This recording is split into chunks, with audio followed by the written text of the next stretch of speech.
बुलेटिनची सुरुवात आपण करणार आहोत महाराष्ट्रातल्या मराठवाड्यामध्ये खास करून जोरदार पडत असलेल्या पावसाच्या बातम्यांनी। मराठवाड्यात सध्या आभाळ फाटल्याप्रमाणे पाऊस पडलाय। मराठवाड्यातल्या जवळपास सर्वच जिल्ह्यांना मुसळधार पावसानं झोडपून काढलंय। अनेक नद्यांची पाणी पातळी वाढली आहे आणि नद्या दुथडी भरून वाहत आहेत। या पावसामुळे अनेकांच्या घरात पाणी शिरलं असून घरातल्या साहित्याचं अतोनात नुकसान झालंय। हिंगोलीमध्ये तर पावसाचा अक्षरशः कहर पाहायला मिळतोय। हिंगोलीत नदीला आलेल्या पुरामुळे अडकलेल्या नागरिकांची सुटका जिल्हा आपत्ती व्यवस्थापनानं केली। या पावसामुळे मराठवाड्यातील हजारो हेक्टरवरची शेती पाण्याखाली आली आहे, तर नांदेड आणि परभणीतल्या धरणांमधनं विसर्ग सुरू झालाय। तर मराठवाड्याला पाऊस सध्या झोडपून काढतोय।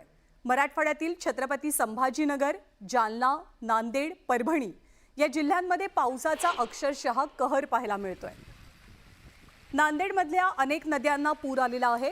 नांदेडमधली आसना नदी दुथडी भरून वाहते।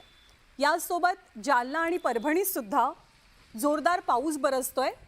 या पावसामुळे हजारो हेक्टरवरच्या शेतीचं नुकसान झालेलं आहे। त्यासोबत बीड जिल्ह्यात मुसळधार पावसानं नदी नाले आणि ओढ्यांना पूर आलाय। बीड शहरातनं वाहणाऱ्या बिंदुसरा नदीनं धोक्याची पातळी ओलांडली आहे। जालना जिल्ह्यातही मुसळधार पाऊस बरसतोय। जालन्याच्या मंठा, पाटोदा, सावंगी आणि परिसरातल्या गावांना पुराचा फटका बसलाय। पांगरी खुर्द गावातील 200 ते 250 जणांना सुरक्षित ठिकाणी हलवण्यात आलंय।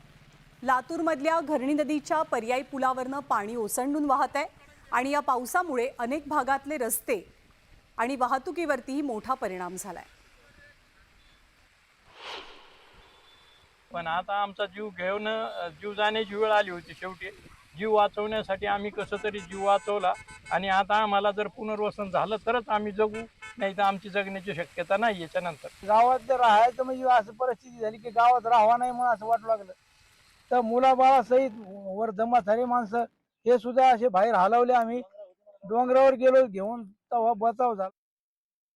तर पावसामुळे सध्या मराठवाड्यामध्ये कशी दाणादाण उडाली आहे त्याची दृश्य आपण पाहिली, प्रतिक्रिया ऐकल्या। शहरातल्या अनेक भागात सध्या पाणी शिरलंय, भाग जलमय झालेत। मुकुंदनगर परिसरात अनेक घरात पावसाचं पाणी शिरून जनजीवन पुरतं विस्कळीत झालंय। घरातलं संसार उपयोगी साहित्य पाण्याखाली गेलंय आणि नागरिकांचं नुकसान होत आहे। छत्रपती संभाजीनगरच्या पिशोर इथल्या घरांमध्ये पावसाचं पाणी शिरून मोठं नुकसान झालंय, तर हिंगोलीतही अशीच परिस्थिती पाहायला मिळते। परभणीच्या सेलू तालुक्यातील करपरा नदीला आलेल्या पुरामुळे जनावरं वाहून गेली आहेत। या पुरामुळे अनेक दुचाकी आणि 4 चाकी वाहनांचंही नुकसान झालंय। तर हिंगोलीच्या कळमनुरी तालुक्यातल्या कयाधू नदीला पूर आलेला आणि याच पुरात एकूण 16 जण अडकून पडलेले। काल रात्रीपासून हे सर्वजण शेतातच अडकलेले होते आणि याची माहिती मिळताच जिल्हा प्रशासनानं या सर्वांची सुटका करण्याचे प्रयत्न सुरू केले। जिल्हा आपत्ती व्यवस्थापन टीमच्या रेस्क्यू पथकानं या नागरिकांच्या सुटकेसाठी तात्काळ पावलं उचलली। त्यांनी स्पीड बोटीच्या मदतीनं या सर्वांची सुटका केली। त्याच रेस्क्यू ऑपरेशनची दृश्य आपण पाहतोय। सुटका झालेल्यांमध्ये एक महिला आणि एका लहान मुलाचाही समावेश होता। हिंगोलीच्या कळमनुरीचे शिवसेनेचे आमदार संतोष बांगर हे सुद्धा या बचाव कार्यात सहभागी झाले होते। तर जालना जिल्ह्यातल्या मंठा तालुक्यातल्या सर्वच मंडळांमध्ये अक्षरशः ढगफुटी सदृश पाऊस पडला, त्यामुळे शेतीचं प्रचंड नुकसान झालंय। जालन्याच्या मंठा तालुक्यातल्या पांगरी खुर्द, विडोळी या गावांना पुराच्या पाण्याचा सर्वाधिक फटका बसलाय। या पावसामुळे शेतांची काय अवस्था झाली आहे ते आपण पाहतोय। पांगरी खुर्द येथील पाझर तलाव ओव्हरफ्लो झालाय, वाहू लागलाय आणि गावात पाणी शिरलं। पुराचं पाणी शेतात शिरल्यामुळे कपाशी आणि सोयाबीनची पिकं भुईसपाट झाली आहेत, पूर्णपणे झोपून गेली आहेत। तर मुसळधार पावसामुळे नांदेड जिल्ह्यातील लोहा तालुक्यातल्या लिंबोटी धरणाचे 12 दरवाजे खुले केले गेलेत। यातून मोठ्या प्रमाणात मनार नदीत पाण्याचा विसर्ग सुरू झालाय। पाण्याचा विसर्ग सुरू असल्यामुळे या नदीनं धोक्याची पातळी ओलांडली आहे। नदीकाठच्या गावांना सतर्कतेचा इशारा मिळालाय। नांदेडमध्ये बरसत असलेल्या जोरदार पावसामुळे गोदावरी नदीपात्रात सुद्धा मोठ्या प्रमाणात पाण्याची आवक वाढलेली आहे। यामुळे नांदेड शहरातील विष्णुपुरी धरणाचे 10 दरवाजे खुले झालेत, ज्यातून 3280 क्युसेक वेगानं नदीपात्रात पाण्याचा विसर्ग होतोय। मोठ्या प्रमाणात गोदावरी नदीत पाण्याचा विसर्ग होत असल्यानं गोदावरी नदीनं सुद्धा आता धोक्याची पातळी ओलांडली आहे। गोदावरी नदीशी संलग्न असलेल्या नदी नाल्यांना मोठा पूर आलाय, तर दुसरीकडे परभणीच्या गंगाखेड तालुक्यातील मासोळी धरण हे पूर्ण क्षमतेनं भरलंय आणि गेली काही वर्ष सातत्यानं दुष्काळाच्या झळा सोसणाऱ्या मराठवाड्यासाठी एक आनंदाची बातमी आहे। गेल्या 2 ते 3 दिवसांपासून मराठवाड्यामध्ये वरुण राजा चांगलाच बरसतोय, त्यामुळे मराठवाड्याची पाणी चिंता मिटल्याचं चित्र आहे। मराठवाड्यातील सर्वात मोठं धरण असलेलं जायकवाडी धरण जायकवाडी सध्या 90% भरलंय। उत्तर महाराष्ट्रासह मराठवाड्यात जोरदार पाऊस बरसतोय, त्यामुळे उत्तर महाराष्ट्रातनं होणारा विसर्ग आणि मराठवाड्यातील पावसामुळे जायकवाडी धरणातला पाणी साठा 90%वर गेलाय। यामुळे धरणातनं विसर्ग सुरू झालाय, त्यामुळे गोदाकाठच्या गावांना सतर्कतेचा इशारा मिळालाय। पालकमंत्री अब्दुल सत्तार यांच्या उपस्थितीत जायकवाडी धरणात जलपूजन करण्यात आलं। जायकवाडीतनं पाणी सोडण्याबाबत मंगळवारी निर्णय घेण्यात येणार असल्याचं कळतंय। मात्र जायकवाडी पूर्ण क्षमतेनं भरल्यानं मराठवाड्याची तहान भागू शकणार आहे।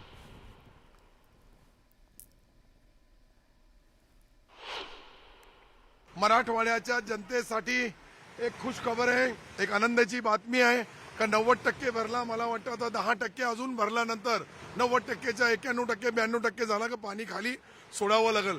वरती हवामान खात्याने अंदाज दिलेला आहे का अजून 2-3 दिवस या ठिकाणी रेड अलर्ट घोषणा झालेली आहे। आणि परभणीमध्ये एसटी महामंडळाची एक बस ओढ्याला आलेल्या पुरात वाहून गेल्याची घटना घडली आहे। मानवत तालुक्यातल्या वजूर इथे मुक्कामी असलेली बस पाण्याच्या प्रवाहात वाहून गेली। जवळपास 100 ते 120 मीटरपर्यंत ही बस वाहून गेलेली।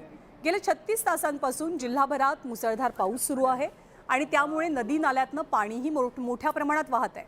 त्यात काल रात्री वजूर इथे मुक्कामी असलेली ही बस गावच्या बाजूला असलेल्या ओढ्याला पाणी आल्यामुळे पहाटे 4च्या दरम्यान वाहून गेली। वाहक आणि चालक दोघांनी सुद्धा गाडीतनं वेळीच बाहेर पडण्याचा निर्णय घेतल्यामुळे सुदैवाने दोघांना इजा झालेली नाहीये। आणि जसा महाराष्ट्रामध्ये पावसाचा धुमाकूळ सुरू आहे, तसाच आंध्र प्रदेश आणि तेलंगणामध्ये सुद्धा इथेही पुरानं हाहाकार माजवलाय आणि 10 जणांचा मृत्यू झालाय। आंध्र प्रदेशमधलं सगळ्यात मोठं शहर असलेल्या विजयवाडा शहराला पुराचा सर्वाधिक फटका बसलेला असून विजयवाडा शहरातल्या अनेक भागात पुराच्या पाण्यानं कहर केलाय। विजयवाडा शहरातले 2,75,000 लोक या पुरामुळे प्रभावित झालेत। तर आंध्र प्रदेशच्या विजयवाड्यामध्ये पावसाचा कहर पाहायला मिळतोय। विजयवाड्यात अनेक भागात पुराचं पाणी शिरलं, यामुळे रस्त्यांना नद्यांचं रूप आलेलं। अशातच पाण्याचा वेगवान प्रवाहात एक तरुण वाहून जाऊ लागला। या तरुणाला वाचवण्याचा प्रयत्न तिथे असलेल्या तरुणांनी सुद्धा केला। या तरुणाचा शर्ट त्यांनी पकडला होता त्याला वाचवण्यासाठी, पण अचानक या तरुणाचा शर्ट वाचवणाऱ्या तरुणाच्या हातातून सुटला आणि त्यानंतर हा तरुण पुढे पाण्याच्या प्रवाहात वाहून गेला। त्यासोबत या तरुणाला वाचवण्याचा प्रयत्न करणारा आणखी एक तरुण सुद्धा या पाण्याच्या प्रवाहात वाहून गेल्याची माहिती आहे। पाण्याच्या प्रवाहात वाहून जात असलेल्या ठिकाणी बरीच झाडं झुडपं होती। या झुडपामध्ये एक तरुण अडकलेला, त्याची इतरांनी सुटका केली।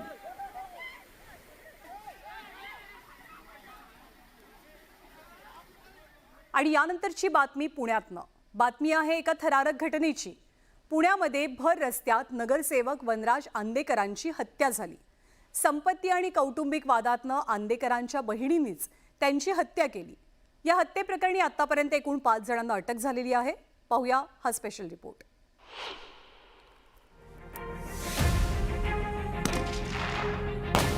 पुणे हादरलं ते या हत्याकांडानं।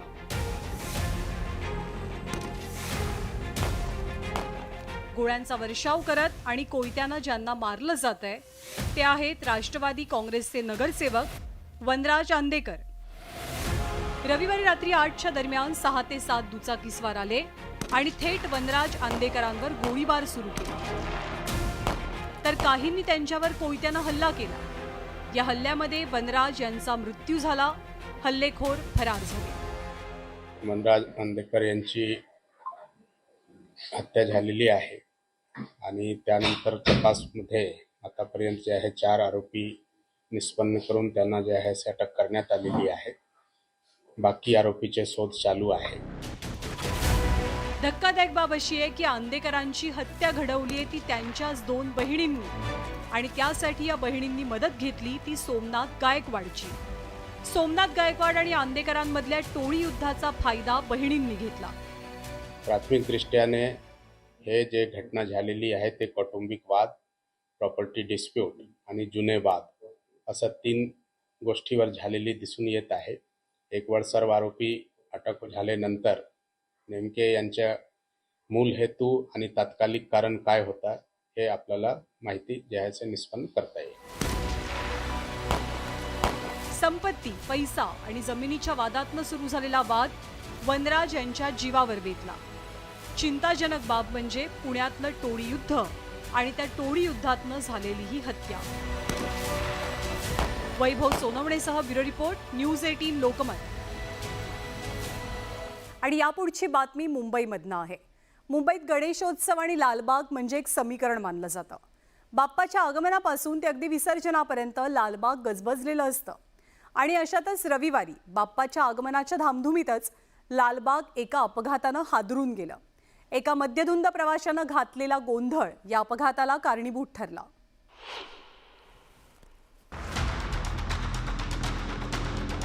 गणेशोत्सवापूर्वीचा शेवटचा रविवार असल्यामुळे लालबाग परिसरात खरेदीसाठी मोठी गर्दी उसळली. त्यातच अनेक मंडळांच्या गणरायाचा आगमन सोहळाही सुरू होता. अशातच बेस्ट बसच्या अपघाताची एक धक्कादायक घटना घडली.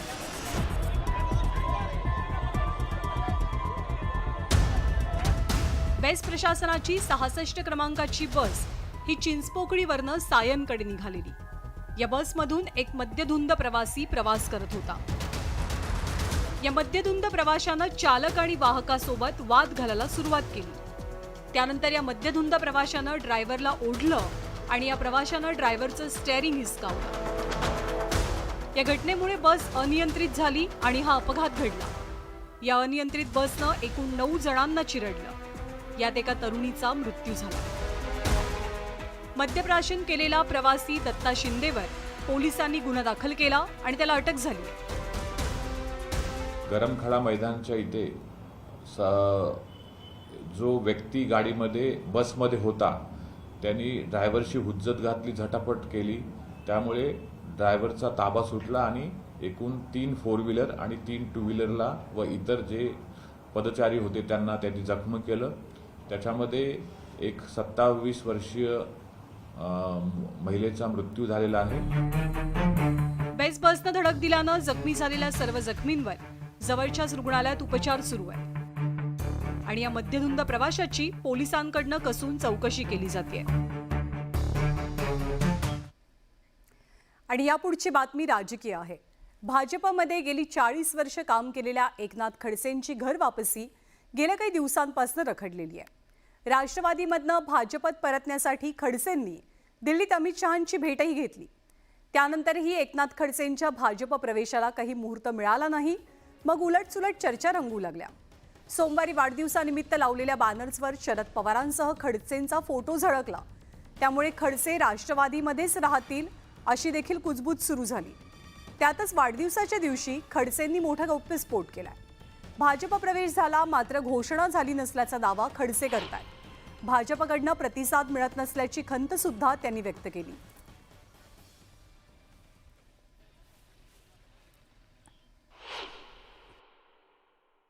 तावडे आणि रक्षाताई यांच्या उपस्थितीमध्ये नड्डाजींनी माझ्या गळ्यात मफलर टाकून माझा प्रवेश घेतलेला आहे.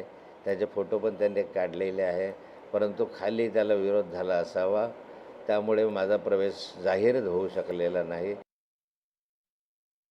भारतीय जनता पार्टीचा फार काही चांगला प्रतिसाद मिळत नाही आहे. पण मी काही दिवस आणखी भारतीय जनता पार्टीची वाट पाहिल तर माझा मूळ पक्ष नाही तर राष्ट्रवादी आहे तो जॉईन करून मी परत राष्ट्रवादीमध्ये उत्साहानं काम करेल. ते एकनाथ खडसेंच्या वक्तव्यावर भाजपचे प्रदेशाध्यक्ष चंद्रशेखर बावनकुळेंनी प्रतिक्रिया दिली आहे. आपण पाहूया. या लोकसभेमध्ये आमच्या रक्षाताई खडसे यांना निवडून आणण्याकरता त्यांनी आमच्या पक्षाला महायुतीला मदत केली आहे आणि ती मदत पुढच्या काळातही खडसे साहेब पुढे करतील आणि ते आमच्यासोबत राहतील असा मला विश्वास. तर आगामी विधानसभा निवडणुकीच्या पार्श्वभूमीवर राष्ट्रवादी काँग्रेस शरदचंद्र पवार पक्षाचे अध्यक्ष शरद पवारांनी मोर्चे बांधणीला सुरुवात केली आहे. याच पार्श्वभूमीवर समरजित सिंग घाडगे तुतारी हाती घेणार आहेत. मंगळवारी कागलमध्ये एका कार्यक्रमात समरजित सिंग घाडगे आपल्या समर्थकांसह शरद पवारांच्या उपस्थितीत तुतारी फुंकतील. समरजित सिंग घाडगे यांनी काही दिवसांपूर्वीच भाजपला रामराम करत राष्ट्रवादीमध्ये प्रवेशाचा निर्णय पक्का केला. या प्रवेशापूर्वी कोल्हापुरात दाखल झालेल्या शरद पवारांची घाडगेंनी भेटही घेतली. यावेळी पवार आणि घाडगे यांच्यात चर्चाही झाली. या पक्षप्रवेशापूर्वी घाडगे यांच्या कार्यकर्त्यांनी कागलमध्ये बॅनरबाजी केली आहे आणि हसन मुश्रीफांना चांगलंच डिवचलेलं आहे. गद्दारी गाडूया, तुतारी वाजवूया या आशयाच्या बॅनर्समधनं मुश्रीफांना इशारा दिला गेलाय.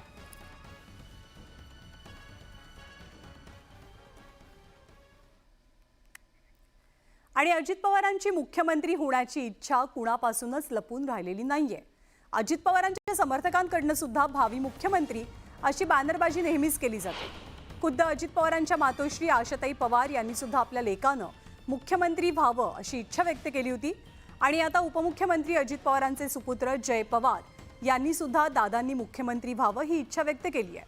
अजित पवारांची जनसन्मान यात्रा आज बारामतीत पोहोचली आणि यात्रेच्या पार्श्वभूमीवर बारामतीत अजित पवारांचे भावी मुख्यमंत्री या आशयाचे बॅनर्सही झळकले. त्यामुळे आता जय पवारांसह कार्यकर्त्यांची दादांना मुख्यमंत्रीपदी विराजमान होण्याची इच्छा पूर्ण होणार का हे पाहावं लागेल. यंदा मुख्यमंत्री अशी बॅनर लागले कार्यकर्त्यांकडून सातत्यानं दादांनी मुख्यमंत्री व्हावं भावना व्यक्त केली जाते. तुम्हाला काय वाटतं? चांगलंच वाटतं. आपल्याला सगळ्यांना दादांना मुख्यमंत्री बांधवायचं आहे, तर ही इच्छा सगळ्यांचीच आहे आधीपासून.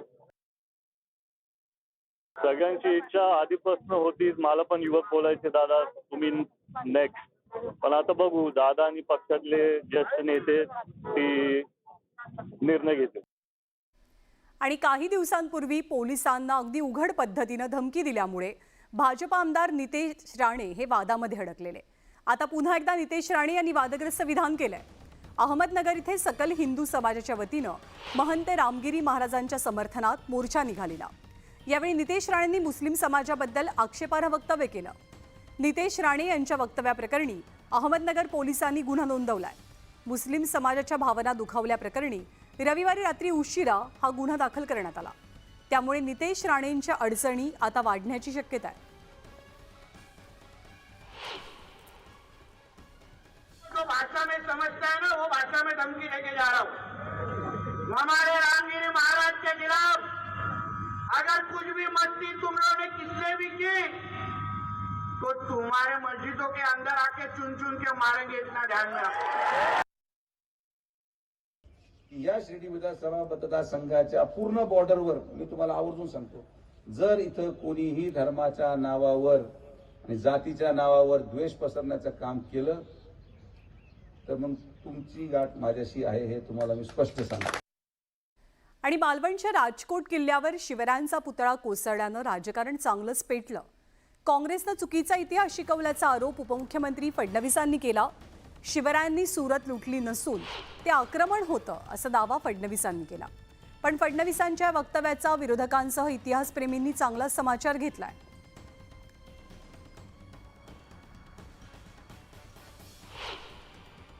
आम्हाला काँग्रेसने इतिहासात शिकवलं की शिवाजी महाराजांनी सुरत लुटली. महाराजांनी सुरत लुटली नव्हती. महाराजांनी केवळ स्वराज्याचा खजिना हा त्या ठिकाणी योग्य त्या लोकांकडनं त्या ठिकाणी घेतला होता किंवा त्यांच्यावर त्या ठिकाणी आक्रमण केलं होतं, पण सुरत कधी त्यांनी लुटली नव्हती. छत्रपती शिवाजी महाराजांनी सुरत एकदा नाही दोनदा लुटली.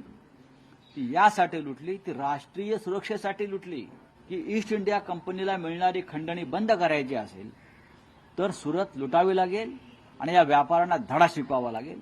हा इतिहास देवेंद्र फडणवीस यांनी काळजीपूर्वक वाचावा, नाहीतर आम्ही त्यांच्याकडे इतिहासाचा मास्तर पाठवतो. मध्ययुगामधली मोगलांची अर्थव्यवस्था बिघडवण्यासाठी शिवाजी महाराजांनी हे टाकलेलं एक पाऊल होतं आणि स्वराज्याची अर्थव्यवस्था सक्षम करण्यासाठी शिवाजी महाराजांनी या लुटीचा उपयोग करून घेतलेला होता. आता ज्या पद्धतीनं फडणवीस खोटा इतिहास सांगत आहेत ती त्यांची राजकीय रणनीती असावी. आणि अवघ्या महाराष्ट्राचं कुलदैवत असलेल्या तीर्थक्षेत्र जेजुरीच्या खंडोबाची सर्वात मोठी यात्रा सोमवती अमावस्येला भरते. त्यामुळे राज्यभरातनं कुलदैवतेच्या दर्शनासाठी भाविक जेजुरी गडावर आलेले. श्रावणातला शेवटचा सोमवार असल्यानं आणि अमावस्येचा योग जुळून आल्यामुळे अनेक भाविकांनी इथे गर्दी केली होती.